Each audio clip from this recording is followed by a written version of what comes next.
and just spreading the love. And tonight we're back as mothers and grandmothers because we can't stay silent, because we can't stop, and because we can't forget. I want to do first a little bit of housekeeping, please. Make sure that you are kind to each other, that you stay safe, that you have the New South Wales health code. I know it sounds basic, but please take care of each other. For those of you who are in social media, please don't forget to use it tonight.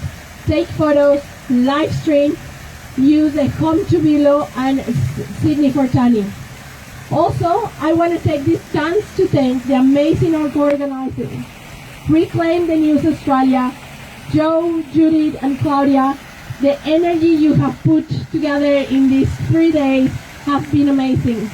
To our co-hosts in social media, grandmothers, Rack, Addison Road, thank you for your advocacy and leadership. To the speakers who pick up the phone in the middle of a very busy week to be here tonight, praising with mothers and grandmothers, thank you. I have a couple of apologies of women who wanted to be here. Tanya Plimsek and Jenny Leong have sent their support, and they have sent letters. With not further ado, please let me introduce Yvonne Weldon. She's a proud Wiradjuri woman, the current elect chairperson of the Metropolitan Local Aboriginal Land Council, a board member of the Domestic Violence New South Wales, a deputy chairperson of New South Wales Australia Day Council, a board member of the Reverend Jeremy College. Yvonne has been a change maker for the past 30 years. She has improved the lives of her community through social justice, child's rights, education, child protection, research and evaluation. For me, this is a great honor. Please welcome Yvonne Weldon. Thank you. Good evening, sisters and brothers. As was said, my name is Yvonne Weldon. I am a Wiradjuri woman from Cara, here in New South Wales.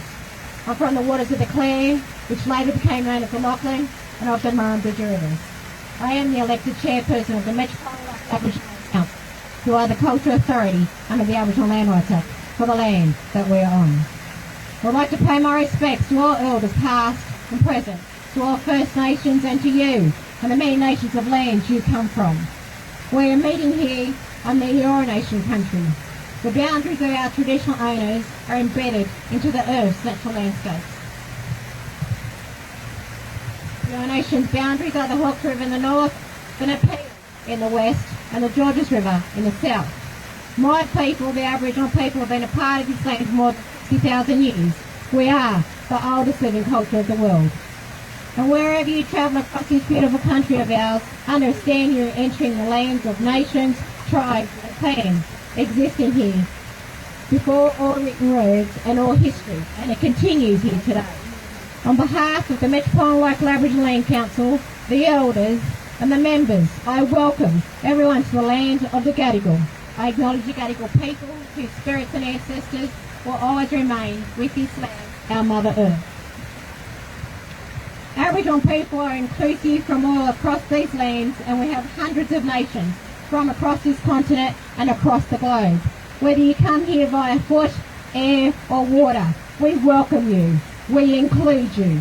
We all are the fabric of this land, woven together with our rich cultural differences, and we all must work together to building and continuing a cohesive and harmonious multicultural society, where families should be together, not forced through separation.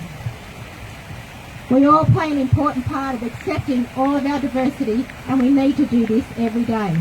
And that includes you, Scott Morrison, bringing my people, your people, and all our people together. All of us can make positive changes now and into the future. To make that future possible, let us all draw upon my people's spirits as we continue on our journey. May my people's spirits walk with you and guide you as we strive forward for us all. Again, on behalf of the Metropolitan Local Aboriginal Land Council, welcome to Gadigal land. This always was, always will be Aboriginal land. Thank you. Thank you, Yvonne. We at Moms for Refugees, we believe that the freedom of asylum seekers and refugees is wound up in the ongoing struggles of Aboriginal people of this land. We are so grateful and honored And Australia was and always will be Aboriginal land.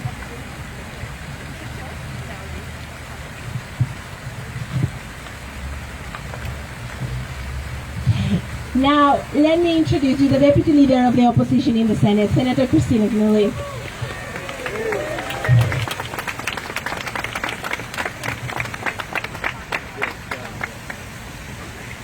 Friends and fellow Australians, it was only a few weeks back that we were gathered down at Town Hall, a vigil for the Biloela family.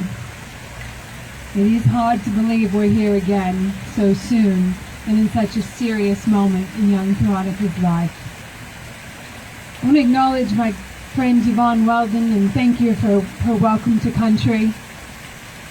The Aboriginal and Torres Strait Islanders, our first Australians, have been sharing their wisdom generously and their land with those of us who've come since, in what I can only describe as an act of grace. And today that generosity extends to Veronica and Kopaka, Nadas and Priya, and we thank you.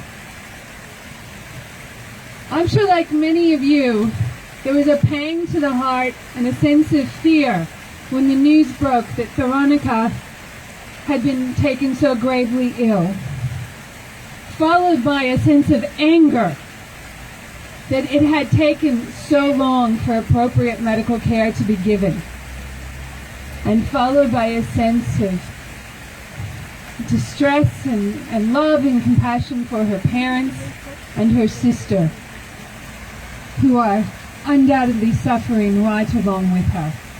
Now, I know all of us join tonight in the hope that Tharni gets the treatment she needs there in Perth and gets well soon.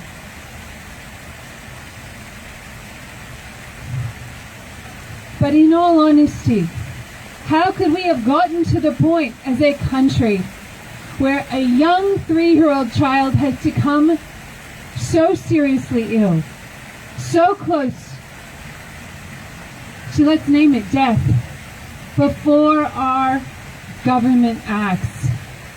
And why hasn't the Minister for Home Affairs yet acted? This sad, ongoing, costly, and cruel detention of this family can be brought to an end today with the stroke of a pen. Minister Andrews can decide today with the stroke of a pen to show generosity, compassion, and the fair go that is supposed to be the hallmark of Australia and extend it to the Biloela family. There's a regional town in Queensland that wants this family back. We read in the newspaper yesterday, Liberal backbenchers who are getting nervous about the Biloela family, who want the government to just resolve it and let them come home. All of us here today are standing here bearing witness. I acknowledge all of the speakers who will come after me, who will speak vocally. All of you are speaking out in your communities. You're writing letters. You're making your voices heard. My message to those Liberal backbenchers who want this to come to an end: speak out. Tell your minister publicly what you are saying behind closed doors. It is time for the Biloela family to come home to Queensland. It is time. What is the point of being a member of Parliament, I say to those Liberal MPs, unless you are willing to use your voice for justice, compassion, and the fair go? Colleagues, I know there's many speakers tonight and it's starting to rain, but I will just tell you quickly. From my visit to Christmas Island recently, I bore witness to what that family lives through and endures every day. The security guards who sat with them at church when they were there on Sunday praying with me. The security guards that take those children to school every day. The fact that they live in 2 bedrooms. 2 bedrooms, that is it. They are the only family in that detention centre, and those are the only 2 children in detention, in immigration detention in Australia. There is a welcoming and supportive family there on Christmas Island that join with us, I know, tonight. And there are so many Australians across the country who join with us tonight. And so I want to end by saying to you what Priya said to me on our last hug when I left. And that is to tell the people of Australia how grateful they are, how they feel that love, how it sustains them, and how it keeps them going. And so what I say to you back, Priya, tonight, over there in Perth with young Tharni, we are with you, we love you, and we want you to come home to Biloela.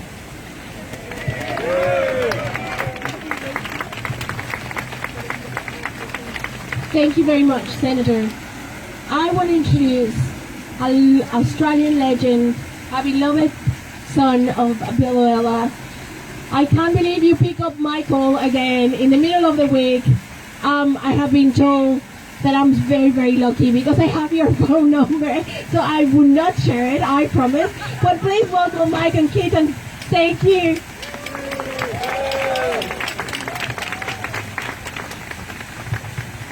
Hello everybody, and thank you for coming out in such beautiful weather. Look, the Tamil Sinhalese war was a terrible war with atrocities on both sides. But in talking to a Tamil friend of mine the other day, I found out that Tamils aren't sending their girls to school because of the incidents of sexual assault, seemingly by the people who are supposed to be protecting them. And so when the government says they'll be quite safe, well, the education they're getting on Christmas Island, they won't be getting any education in Sri Lanka. So I would ask you to imagine the difference in their futures. Why is the government being so intransigent on this? Do they, sort of Mr. Dutton can't lose face? Please, if you have any compassion in your heart at all, I would ask on the Australian government to let these people back to Biloela, which I have some attachment to because my father was killed there in 1945 and my mother and father are both buried there. So bless you for being here tonight, and please take the fight on. Take the fight on until our voices are so strong they can't be ignored. Thanks a lot.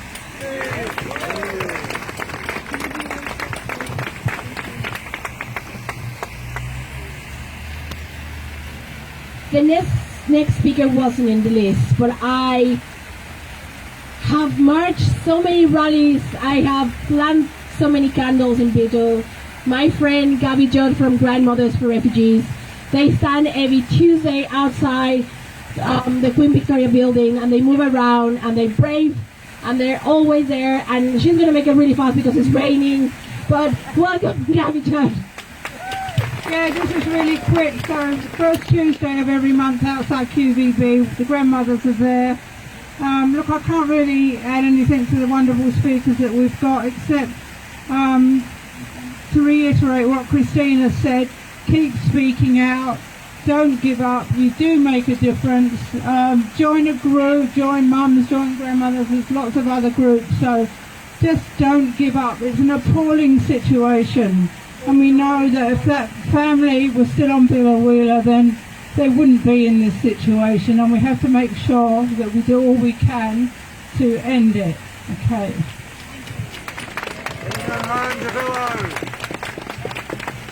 Thank you, Gabby. The next speaker is a lovely friend. She's the youngest advocate. She fights for a man who's in indefinite detention. She is part of the Tamil Council. She's studying law. I want to introduce you to the future of human rights in Australia, my friend Ranuka Inkapur.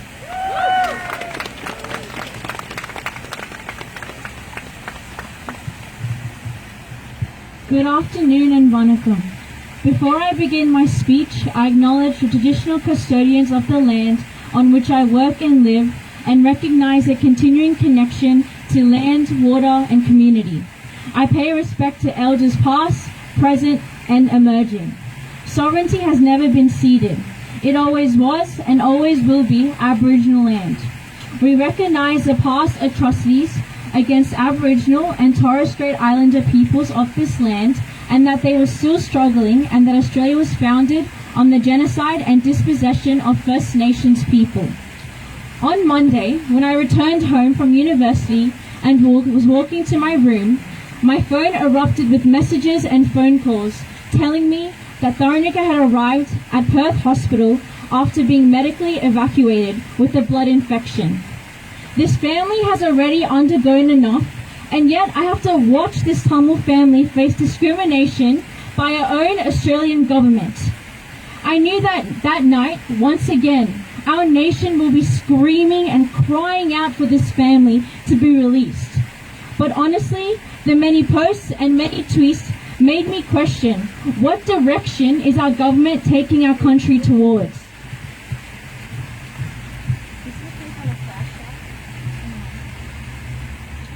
I actually spent my night looking into the Home Affairs website, where the first line states, Australian values based on freedom, respect, fairness and equality of opportunity are central to our community, remaining a secure, prosperous and peaceful place to live.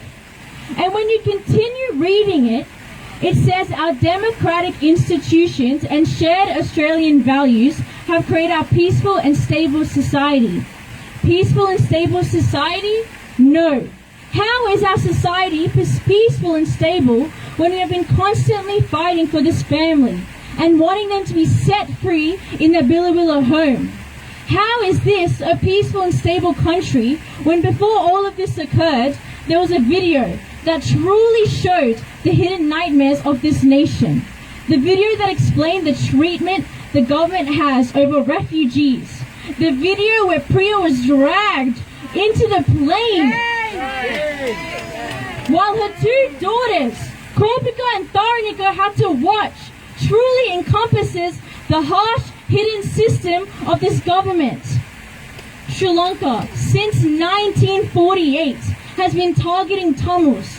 Tamils are attacked based on their nationality, and you, the government, actually genuinely thought that they should be sent back to an island that is known to sexually assault women and children, and an island that had help from the Australian government.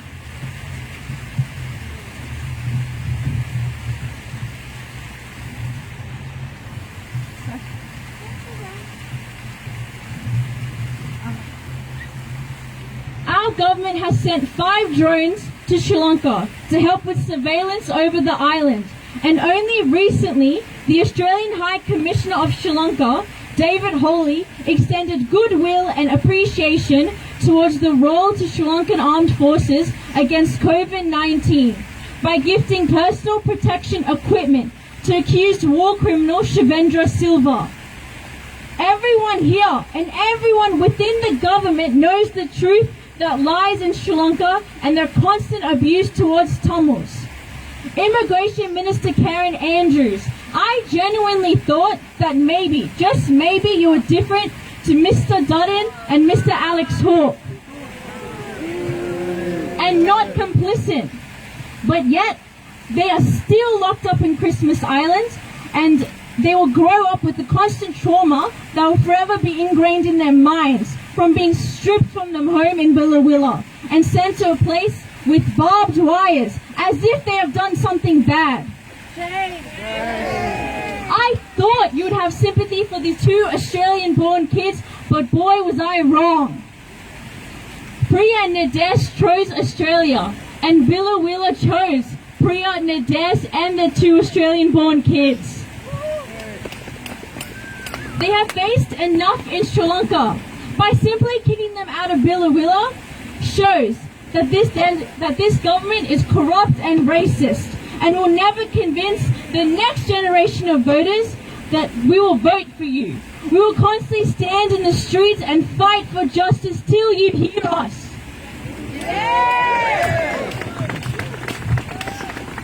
Also, Jenny Morrison, Scott Morrison's wife. I figured you didn't hear me in my last speech, So let me repeat myself. You are the mother of 2 kids, and I implore you to request your husband, Scott Morrison, to release this family. But Prime Minister Scott Morrison, let me say something very clearly. You will go down in history as the most evil Prime Minister we have ever had. You get to go to your dinners every night with your family and sit with your 2 daughters. While Kopika and Tharni and Nades and Priya are separated right now as we speak. And they will go back to their home, which is barbed wires, screaming guards, and their home is not detention centre, it's Biloela. Also now to the Liberal Party. Are you not ashamed? How dare you keep this family locked up? You might want to change the beliefs of the Liberal Party. As it says, you believe in the inalienable rights and freedom of all peoples. What a joke! Let me spell this out very clearly. You mess with an innocent Tamil people, and you have everyone in Biloela and everyone who believes in human rights fighting for them.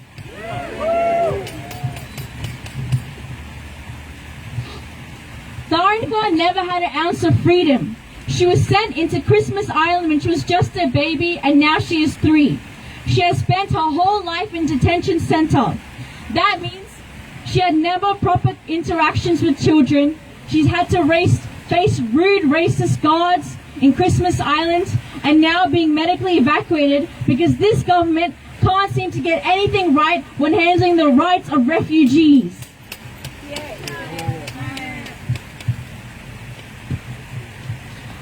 What saddens me is that this has been a problem for countless years.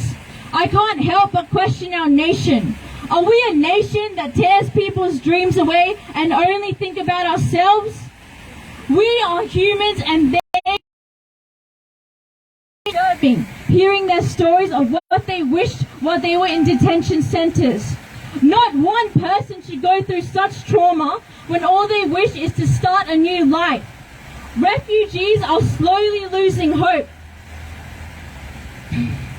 But we have a better chance. We have to be their voices for them. For example, there are many individuals who sleep outside in the cold, drawing awareness to the situation. As a member of the Tamil community, I for one can say we are constantly having to face the government in trying to quieten us down. But Priya, a woman who was dragged onto a plane, and Nades, who protected his kids, are the epitome of this Tamil community and how we work. We work by looking at those who have fallen from the continuous genocide, and we gain strength from their cries and screams to always strive for justice. The Tamil community will always stand with the Biloela community to set this family free. Like I've repeatedly said, being a refugee is not something you should be ashamed of. It is a badge of honor, victory and courage. So this is for you, Priya, Nades, Tharnika and Kopika. Please repeat after me with the chants that I've made. Release Priya! Release Priya! Release Nades! Release Nades! Release Kopika! Release Kopika! Release Tharnika! Release Tharnika! And free the Nades family! Free the Nades family! Thank you.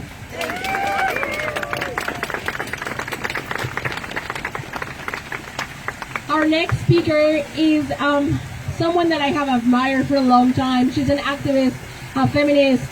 She's always been an ally of the refugee movement. Please help me welcome the beautiful Muraguppan. Good evening, everyone, and thank you for being out here, as Michael said, in this beautiful weather. Thank you, Yvonne, for that lovely welcome to country. I would also like to acknowledge the traditional owners of the land we're gathered on, the Gadigal of the Eora Nation, and pay my respect to their elders past and present. This is, always was, and always will be Aboriginal land. I'm not going to mince my words here today. The treatment of Priya, Nadesh, and their beautiful little girls Kopika and Tharni has been absolutely disgraceful and depraved. Here we have a 3-year-old child in hospital with a life-threatening blood infection. Absolute shame. And all my love, best wishes go to Tharni for her speedy and full recovery. But it should never have come to this. And this is not the first time that something like this has happened. A little while ago, when Tharni was injured through an accident in the Melbourne Immigration Transit Centre, she was refused treatment for hours. And she actually has suffered from vitamin D deficiency because of lack of exposure to sunlight and malnutrition. I mean, this is a heartbreaking story of a family who is just seeking a safe life in this country. But it is also a story of the heartlessness and immorality of this liberal Scott Morrison government that locks up innocent people and children. That's where we're at. And here's my message for Minister Karen Andrews. If you have an ounce of compassion in you, then you will pick up that pen and sign on the dotted line and end this nightmare for this family so they can go home to Biloela. Because that is where they have made a life. That is where they have set down their roots.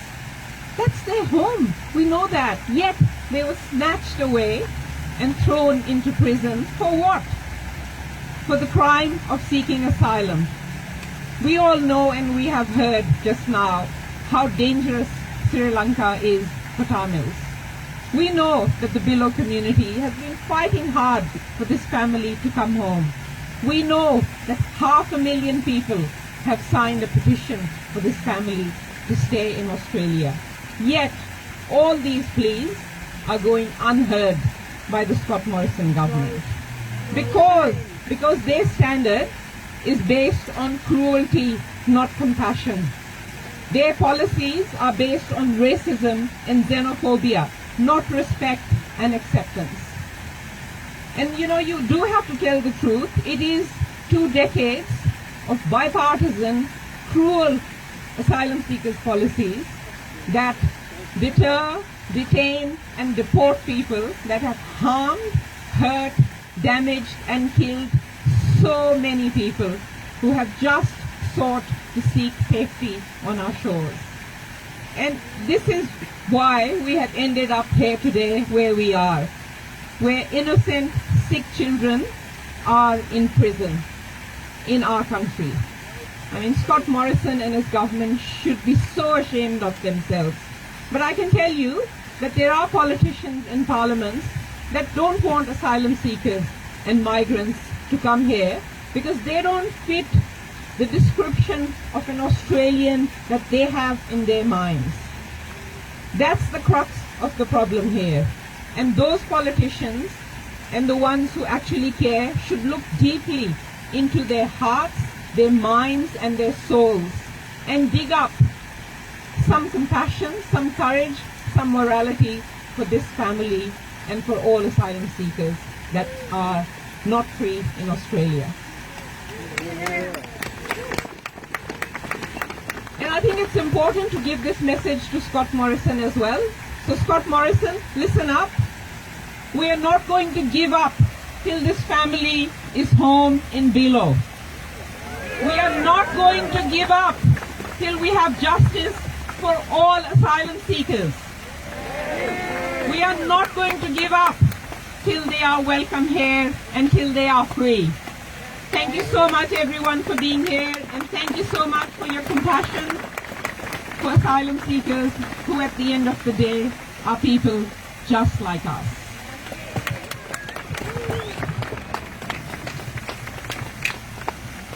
I want to introduce a beautiful woman who, with her work, made possible that these kids were brought from offshore detention center. She's a medical practitioner, a public health and civil rights advocate Please welcome Dr. Kerryn Phelps.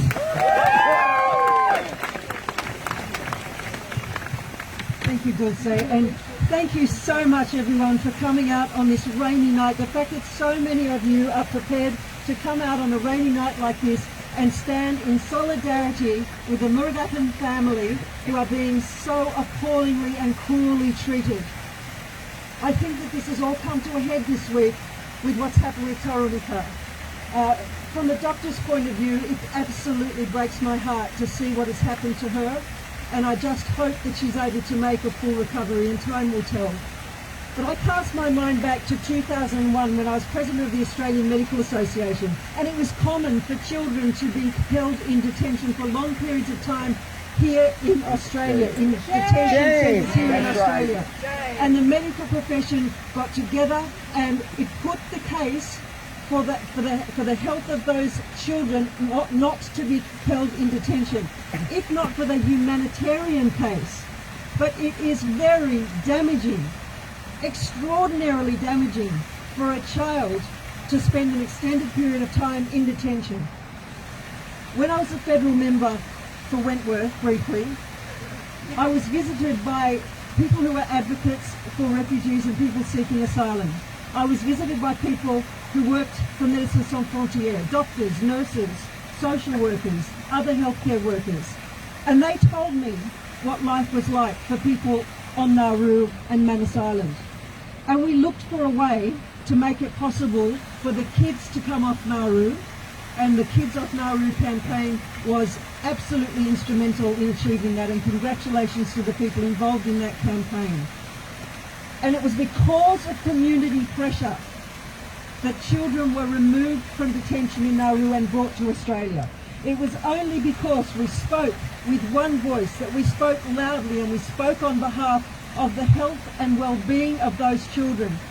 And it wasn't just that they didn't like being on Nauru. The fact was that these children's lives were in peril. There were children who had spent most of their lives in detention on Nauru in appalling circumstances, who had literally given up the will to live. Doctors were worried that they were going to die unless they were brought to Australia for urgent medical treatment. We heard that people who were suffering from critical medical situations were having their transfer medically to Australia blocked by bureaucracy and by government policy. And that was an absolute shame on the Australian community, because this is being done in our name. That's why we needed the Medivac bill. That's why we still need to be looking at humanitarian solutions to the problem of indefinite detention that has been created by successive governments.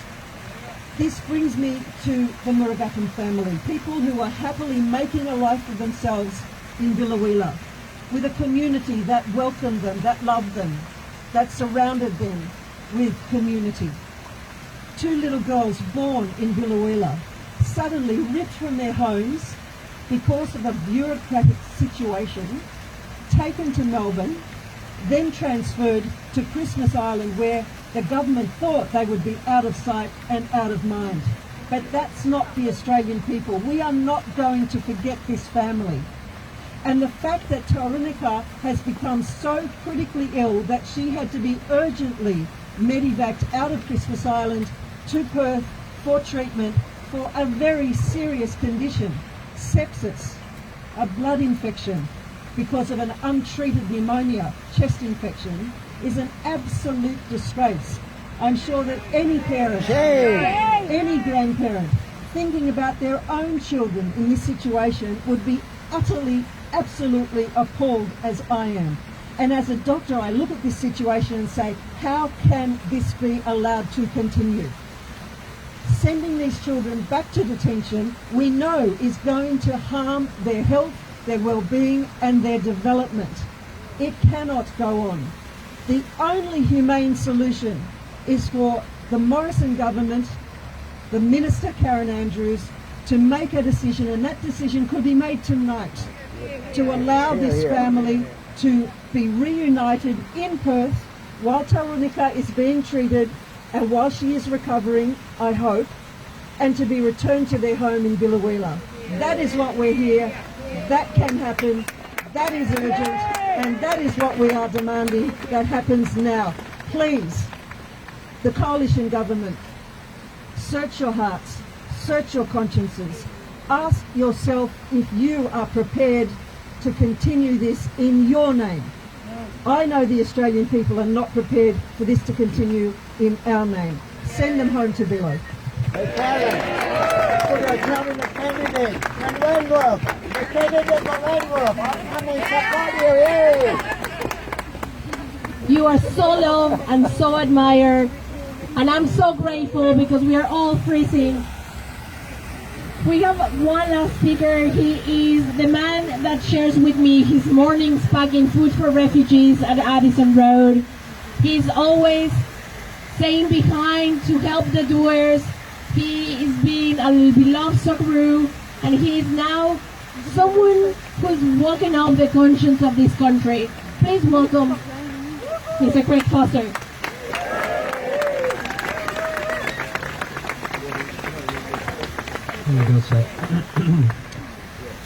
Just want to acknowledge and thank you to the traditional owners of this land, past and present, for permission to be here tonight.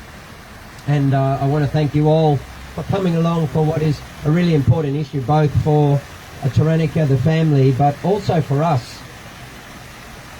It's ironic, really, when you look back and think that we've so demonised and dehumanised people who were lost at sea, when we're so lost ourselves when it comes to cruelty. And this is not just about visas. That's part of the problem here. Part of the issue that we have for all of Australia is that we talk about asylum seekers and refugees, about perhaps how they came, or what their temporary visas are, or what happened through the courts for Taranika and her family. Actually, it's really about one very simple thing, and it's the level of cruelty that Australia is prepared to go to. Both this family and all asylum seekers and refugees who've come, those on Medivac or the thousands in community, for all of us as Australians, we have to ask ourselves, what levels are we prepared to stoop to as a country? And there is no greater manifestation of how low we can go and how low we've gone and how much we've lost our bearings than when we see these beautiful young girls losing their rotten teeth. We see them decaying inside detention for no reason. And we see now Taranika almost on death's door for no reason. Absolutely no reason. We heard last week about the fact that it took 10 days for them to have medical treatment, and I'm talking to all Australians here, because 500,000 people signing this petition is not enough. There's another 25.5 million of us in this country. And we are responsible, and we have to accept that, you know, we continue to hear that these things are done in our name. Well, the question is, what is it that we are capable of as a country? Are we really capable of torturing a child? Because that is what we are doing. But more than that, we're torturing thousands of these poor people. For all of the parents around the country who look at the images of Taranika, why do you not feel as heartbroken as those people who've come out this evening and those who've signed the petition? Why are these people treated as so differently? Aren't they just like us? Don't we expect the basic level of medical treatment for all our children? So why is this family different? It doesn't matter about the reasons about their visa or the court or below. These things are completely nonsensical. The point is, we are treating these people with a level of cruelty that we should never have been and we should never be capable of. It took 10 days to get medical treatment for a child on an island where we've interned them improperly, and we have now a long and sordid history of doing so to thousands of people. But this family is not alone in that. I want to say to all Australians that there are thousands of people here onshore who are innocent people who are struggling for the same medical treatment. We have refugees in hotels in Melbourne, and we have 2 families still in Darwin. One of the mothers is 58 years old. The father is 63 years old. They've been in prison for 8 years, and they exist every day despite their continual pleas for medicine and medical treatment, with their bodies ravaged through this period of horrendous treatment. They exist every day on Panadols and ibuprofen. It's no surprise that this is the type of treatment that Taranaki has been given. This is us, people. This is us today. And it's not good enough for us all to turn a blind eye anymore. If we can treat Taranaki like this, what is it that we're incapable of anymore? Or alternatively, what are we capable of? When all of Australia can see what's happening to this innocent child, a young girl whose life is very much on the line because of our country and our policies. We have to change this. Recently we saw that even Australians abroad aren't allowed back to the country. Australians who were stranded in India were to be criminalised for coming back. This has been a very long process. Yes, racism. A very long process of mistreating other. In 1 decade we can put them on prison islands. In another decade we can deny them medical treatment. The following year we have Taranaki at death's door. What is next, Australia? It can't go on. It's time for us to turn all of this around. To Taranaki and her family, you are the same as us. You are equal to us. You are as worthy as anyone here or anyone in Australia watching. You have all of our love and our support, and there's only one place that you should be, and that is back in Biloela. Australia, please, let us make it happen.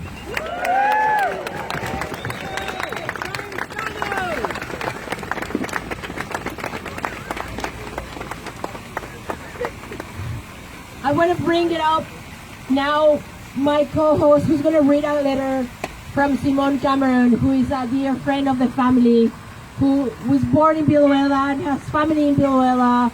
She has been running this campaign from a hotel. She's been picking up the phone. She's been doing amazing work. And she has sent us a letter, so please welcome my co-host.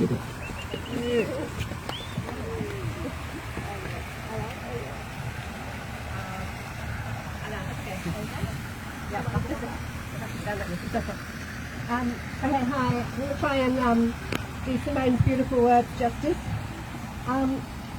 Hello, Gadigal, everyone in Sydney. I'm Simone from the Home to Bilo group.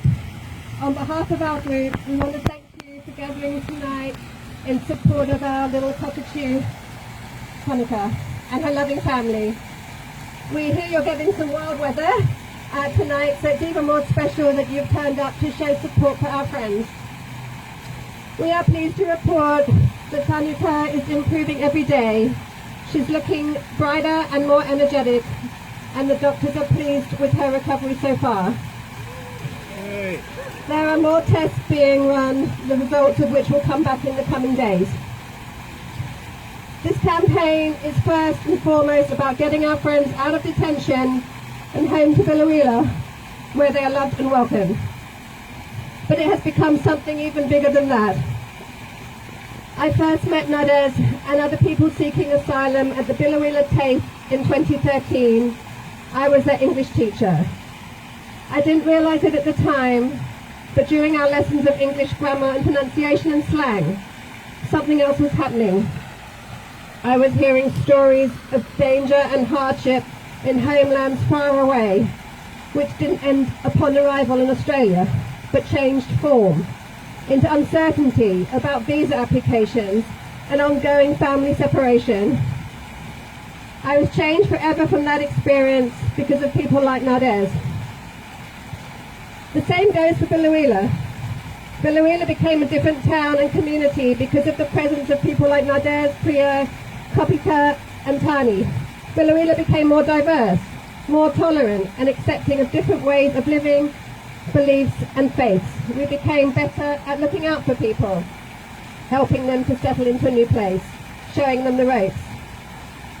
And in the struggle that the people of Biloela have undertaken since the family was taken on March the 5th, 2018, Biloela has changed even further. People have become less shy about discussing gritty topics like politics. They're more comfortable speaking out to politicians and the media about injustice. They've become more stubborn and more willing to dig their heels in for the long haul against the seemingly insurmountable might of this government. But it doesn't stop there. I think this family has changed Australia too. Their experience at the hands of our government has shone the spotlight on many core aspects of our refugee policy. It has forced people to look closely at our policies and question, are we really a generous and fair country? Is it ever okay to lock up two loving parents and their little girls just to keep aligned with our tough borders rhetoric? No. And if not, what are we willing to do in order to change things and to be better? Tonight, Priya, Kopika and Tharni, you've changed us all for the better. Thank you. The very least we can do, and we all here can do, and everyone around the country, adding on my work now, and for you in return is to keep fighting and, until you are safely home to Biloela, where you belong.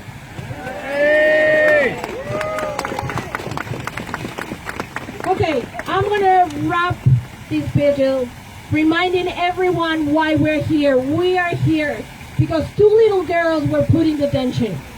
I'm a mom. I can't teach my child that everyone has value if I don't show up here. I can't teach my child that it's scary if I don't show up.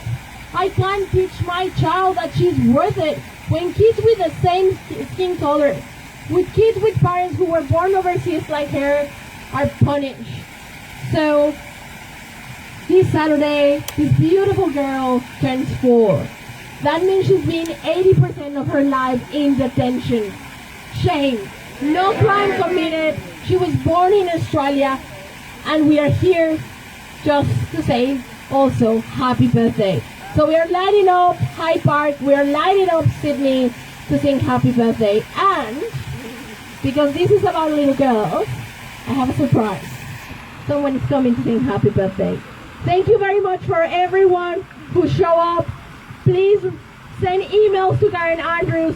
Tell her to send this family to Biloela to just end this torture, to just save face and do the right thing. To the amazing speakers, thank you for picking up. Thank you for getting wet with us. You are the leaders that we need. So please keep on picking up the phone. Thank you very much. Good night, Sydney. Thank you.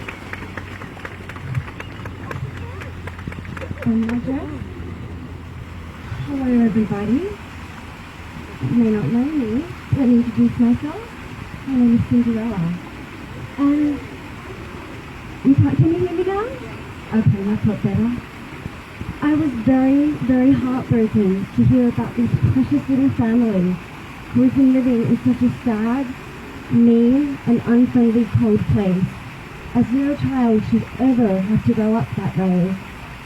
I asked all my friends, please, from all the lands, every creature, big or small, can you please go and collect as much love and joy and best wishes for this precious little girl. Her birthday is on Saturday and she will be turning 1, 2, 3, 4.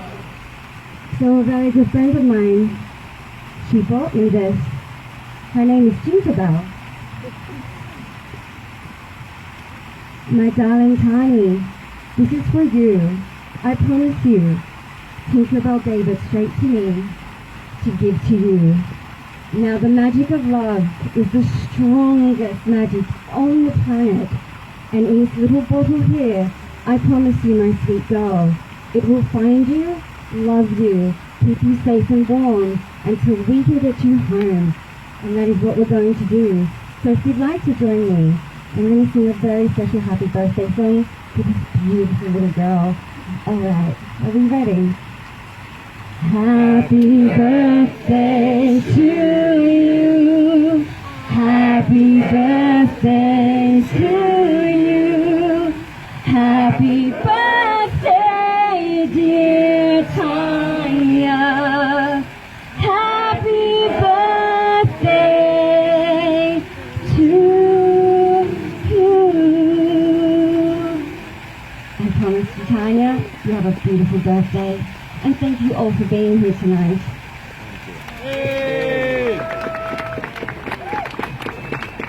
Thank you, everyone. Sign petitions, write emails. Thank you. Good night. Home to Billow!